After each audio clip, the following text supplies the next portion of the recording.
حضرت غوث پاک جیلانی پیر بعد میں بنے، عالم بعد میں، اگرچہ پیدائشی ولی تھے، لیکن غوث اعظم کہتے ہیں میں نے سبق استاد کے پاس بعد میں پڑھا، میں نے حضرت ابو سعید مخزومی کے ہاتھ پر بیعت بعد میں ہوا، خلافت بعد میں ملی، سارا کچھ بعد میں ہوا۔ پہلے دن جب گھر سے نکلا، ابا جی میرے وصال کر گئے تھے، کہتے ہیں میری ماں نے، سید زادی نے مجھے گود میں لیا اور میرا ماتھا چوم کے کہنے لگی عبد القادر ایک وعدہ میرے ساتھ کر، زندگی میں تیری زبان سے جھوٹ نہیں نکلنا چاہیے، تیری زبان سے جھوٹ ہے۔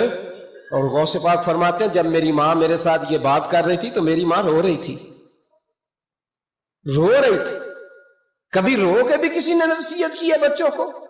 حضرت غوث اعظم رضی اللہ تعالیٰ عنہ فرماتے ہیں مجھ پر میری ماں کی بات طاری ہو گئی، طاری ہو گئی میری ماں کی بات۔ وہ میری ماں نے آنسوؤں کے اندر لپیٹ کر جو مجھے تحفہ دیا تھا نا سچ کا، وہ میرے ذہن پر، دل پر، روح پر چھا گیا۔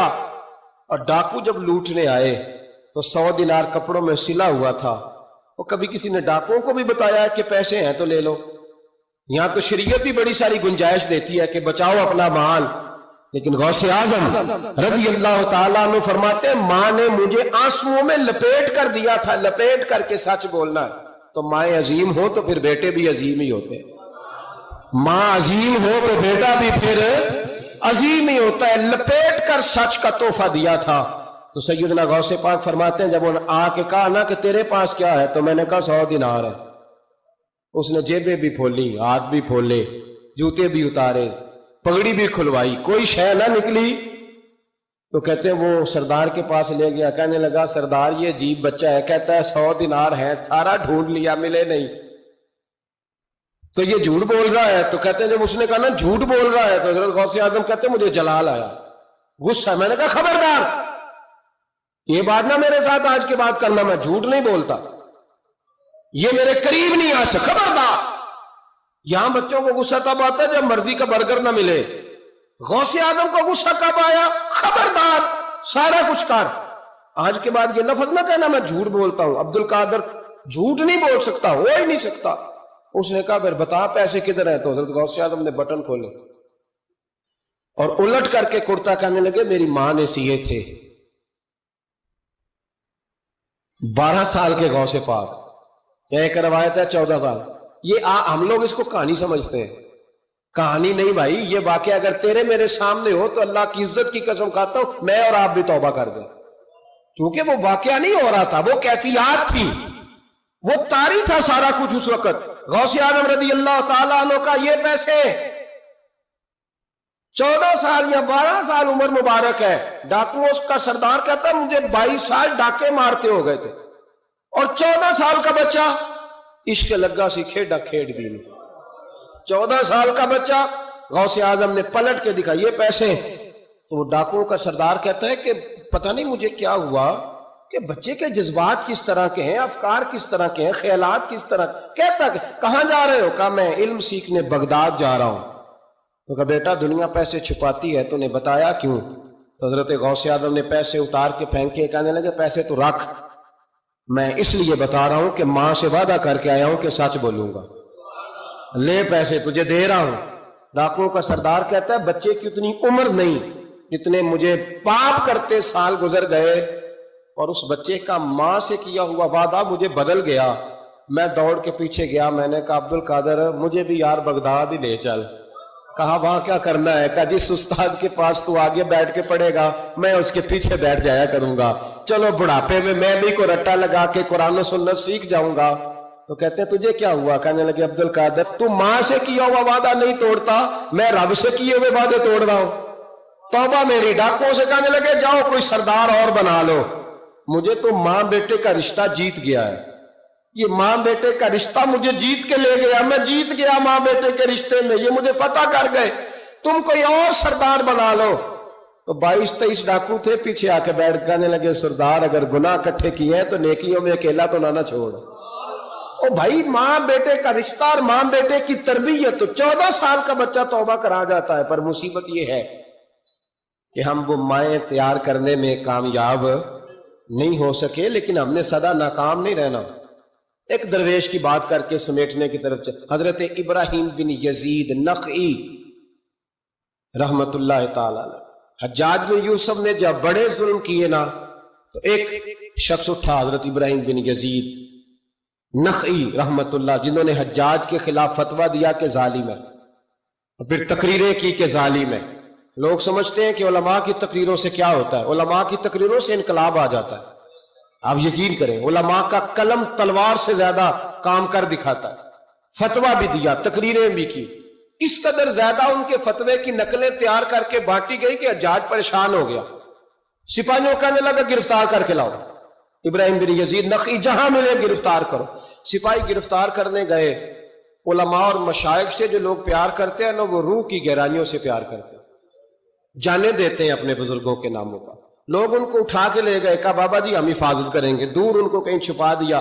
फतवा उनका धड़ाधड़ चल रहा है, और भी कोई बात वो करता तो आप फतवा देते, वो छप जाता, वो छुप के अपनी ड्यूटी कर रहे हैं। और एक कोने में बैठे हैं मोर्चे में, फिर भी उनका जो निजाम है वो पूरा उरूज पे है। हज्जाज की कुर्सी कांप रही है। हज्जाज ने एक दिन बुलाया, कहने लगा जो सिपाही उनको गिरफ्तार करेगा ना, एक सिपाही को 1,500 दिनार दूंगा, उसको मकान दूंगा, जायदादें दूंगा, 1,500 मानना, उसको तनख्वाह मिलेगी सारी जिंदगी।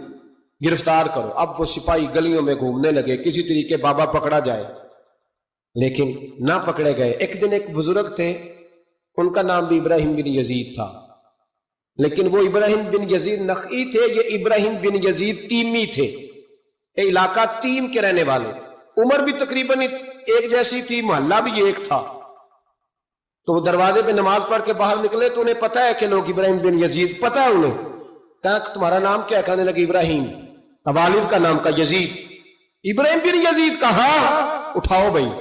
खुशी की इंतहा न रही, पकड़ा ले गए, रस्ते में भी मारा, थाने ले जाके, जेल ले जाके भी मारा। इतना मारा कि बुजुर्गों का रंग बदल गया, मुंह और नाक से खून आने लगा। जाके हज्जाज को कहा तेरा मुजरिम इब्राहिम बिन यजीद पकड़ा गया। हज्जाज ने बड़े इनामात दिए, तनख्वाहें हमेशा के लिए लग गई, प्लाट नाम हो गए। उन्होंने बताया नहीं कि मैं तीमी हूं, नखई नहीं। मार खाते रहे, जेल में रहे।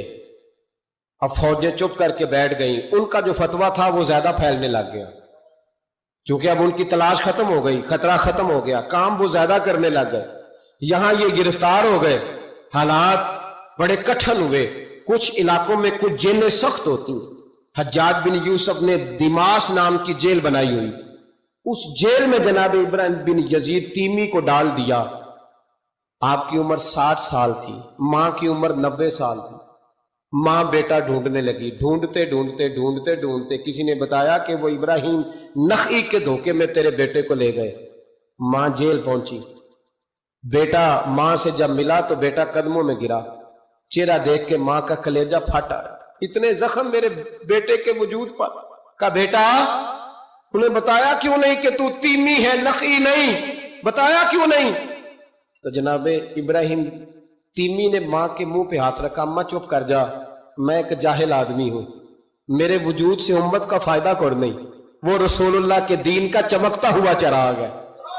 अम्मा, उनकी वजह से कितने सीने रोशन हैं, कितने दिलों में ईमान की ताजगी है, कितनी आंखों में रसूलुल्लाह की मोहब्बत का नूर है। अम्मा, इब्राहिम बिन यजीद नखई की वजह से जालिम कांप रहे हैं, डर रहे हैं, और मजलूम उठते हैं कि हमारा भी कोई है नाम लेने वाला। अम्मा ना, मेरी वजह से अगर वो बच सकते हैं तो मैं कई जाने देने को तैयार हूं। मेहरबानी कर अम्मा, तूने नहीं कहना, तूने किसी को बताना नहीं। मां कहने लगी बेटा तू नबी पाक के दीन के गुलाम पर जान देने लगा? कहा हाँ। अम्मा कहने लगी फिर मैं किसी को बताऊंगी नहीं, बल्कि मैं तेरे हौसले की दुआ मांगूंगी। और मां कहने लगी बेटा अगर कयामत के दिन अल्लाह ने मुझसे पूछा ना कि तेरे बेटे ने तेरे हक अदा किए कि नहीं किए, तो मैं कहूंगी मालिक मैं अपने बेटे से बड़ी राजी हूं, और अल्लाह मेरे बेटे को बगैर हिसाब किताब जन्नत दे, मैं तेरे लिए दुआएं मांगू। मां तसल्ली दे के बेटे को घर आ गई। हजरत इब्राहिम तीमी को इतना मारा कि 3 दिन के बाद जेल में शहीद हो गए। जब वो शहीद हुए, हज्जाज बिन यूसुफ रात को ख्वाब देखता है कि आज तेरी सल्तनत में कोई जन्नती फौत हो गया, जन्नती फौत हो गया। जन्नती हज्जाज ने पूरे मुल्क में पता कराया तो कहा एक ही बंदा फौत हुआ है जो जेल में था। तो हज्जाज आए वहां, जिस वक्त हज्जाज वहां पहुंचा ना, सराहने आके मैयत के खड़ा हुआ, उसी वक्त एक ताजा फतवा आया, क्योंकि हजरत इब्राहिम नखी को नहीं खबर थी कि मेरी जगह पे वो बंदा शहीद हो। ताजा फतवा आया कि सुना है आज सुबह एक और बंदा उसके तशद्दुद से कत्ल हो गया, मुसलमानों पे जरूरी है इस जालिम के खिलाफ उठे। जब फतवा पढ़ा तो नीचे दस्तखत थे। इब्राहिम बिन यजीद नखी कहने लगा, गालिब हो ये तो ख्वाब मैंने देखे जन्नती बहुत हो गया, तो ये अगर इब्राहिम नखी नहीं तो ये फतवा किसका आया है? तो लोगों ने कहा हुजूर पहले भी हमें किसी ने बताया था ये तीमी है नखी नहीं, ये बोले नहीं उनके नाम पे जान दे गए। कहने लगा फिर पकड़ो इब्राहिम नखी को। तो हजरत सईद बिन जुबैर पीछे खड़े थे, कंधे पे हाथ रख कहने लगे जाज बस कर, अब उनके पीछे फौजें ना दौड़ाना, जिनके नाम पर जान देने वाले जन्नती हैं उस बुजुर्ग की अपनी शान कितनी होगी, उसके हिस्से पे जो जान दे गया जब उसके लिए तुझे जन्नती की ख्वाब आई है। हजरत इब्राहिम बिन यजीद नखी उनके बाद एक अरसे तक जिंदा रहे। तो आप जब हाथ उठाते थे दुआ पता क्या करते थे? कहते थे या अल्लाह इब्राहिम तीमी की मां पे रहम फरमा, इब्राहिम तीमी की मां पे रहम फरमा। तो लोग कहते हुजूर जान बेटे ने दी और दुआ मां के लिए। फरमाने लगे जान बेटे ने दिया पर हौसला उसकी अम्मा ने दिया है। जान बेटे ने दी है पर उसे जान देने के लिए दुआ उसकी माए अजीम हो तो बेटे भी बेटियों की तरबियत करें, बहनों की तरबियत करें।